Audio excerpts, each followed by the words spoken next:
এমনকি রাসূলুল্লাহ সাল্লাল্লাহু আলাইহি ওয়াসাল্লামকে জিজ্ঞাসা করা হয়েছে, আইয়ুল হজ্জ আফদাল, কোন ব্যক্তির হজ সবচেয়ে উত্তম?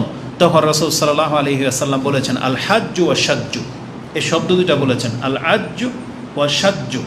আজ্জু হলো, বলা হয়েছে যে যেই ব্যক্তি অধিক মাত্রায় তাকবীর পাঠ করে, তার মানে এই হজের পুরো সময়টা সে সেলফি, ঘুরে ঘাড়ে আর ওই বিভিন্ন জায়গা প্রদর্শন করে শুধু দেশে আত্মীয় স্বজনের কাছে ছবি পাঠিয়ে সময় নষ্ট করে না, বরং যে সব থেকে বেশি তাকবীর পাঠ করে। আর অসাহ্য হচ্ছে নাহরাল বদন, যেই ব্যক্তি হজে গিয়ে উট কুরবানি করতে পারে তাহলে তার হজটা বেশি গুরুত্বপূর্ণ।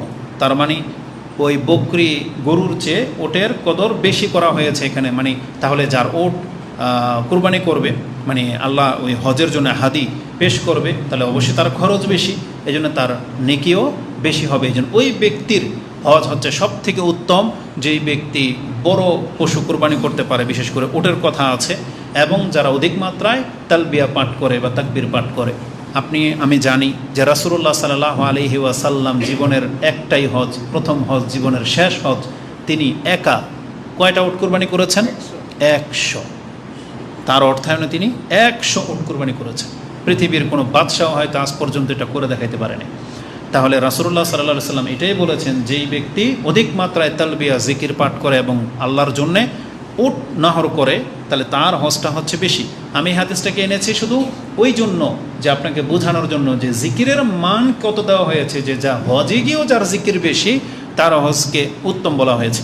আর আমাদেরকে বলা হয়েছে এই যে হজের দিনগুলোতে এখন আইয়ামে তাশরিক পর্যন্ত অতিরিক্ত আমল দেখেন কিছুই নাই, এখানে আমাদেরকে জিকিরকেই বেশি প্রাধান্য দেওয়া হয়েছে।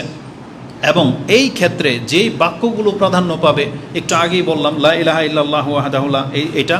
দ্বিতীয়ত হচ্ছে আপনি বলবেন সুবহানাল্লাহি ওয়ালহামদুলিল্লাহি ওয়ালা ইলাহা ইল্লাল্লাহু আল্লাহু আকবার ওয়ালা হাওলা ওয়ালা কুওয়াতা ইল্লা বিল্লাহ। আপনি এটাকে জোড়া দিতে পারেন, কারণ এই চারটার সাথে একটা বাক্য অতিরিক্ত রয়েছে। এই চারটা বাক্যর মান কি? রাসূলুল্লাহ সাল্লাল্লাহু আলাইহি ওয়াসাল্লাম বলেছেন, লান আকুল ইয়াওমান, আমি যদি কোনো দিন আমার জবান দিয়ে চারটা বাক্য উচ্চারণ করার তৌফিক পেয়ে যাই, রাসূল বলেছেন খায়রুল লি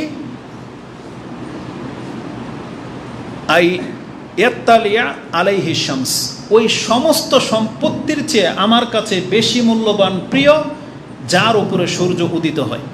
তার মানে সারা সকালবেলা যখন সূর্যটা ওঠে, কোন সম্পদের উপরে ওঠে? পুরো পৃথিবীর উপরে ওঠে না? যত সম্পদের উপরে সূর্যের আলো পড়ে, তার মানে রাসূল বলেছেন এগুলো যদি অন্য কেউ নিয়ে নেয়, আর আমি যদি সকালবেলা সুবহানাল্লাহি ওয়ালহামদুলিল্লাহি ওয়ালা ইলাহা ইল্লাল্লাহু আল্লাহু আকবার এই চারটা বাক্য উচ্চারণ করার তৌফিক পেয়ে যাই, তিনি বলছেন আহাব্বু ইলাইয়া, এটা আমার কাছে বেশি প্রিয়। অবশ্যই এই বাক্যগুলোর মান অনেক বেশি। তাহলে আমরা এখানে 3-4টা আমল পেয়ে গেলাম। একটা হচ্ছে দোয়া করবেন বেশি বেশি, দ্বিতীয়ত হচ্ছে যারা সিয়াম পালন করার সিয়াম পালন করবেন, আর সারাটা দিন আল্লাহ সুবহানাহু ওয়া তাআলার জিকিরে কাটাতে পারলে এটা সবচেয়ে বেশি ফায়দাবান হবে।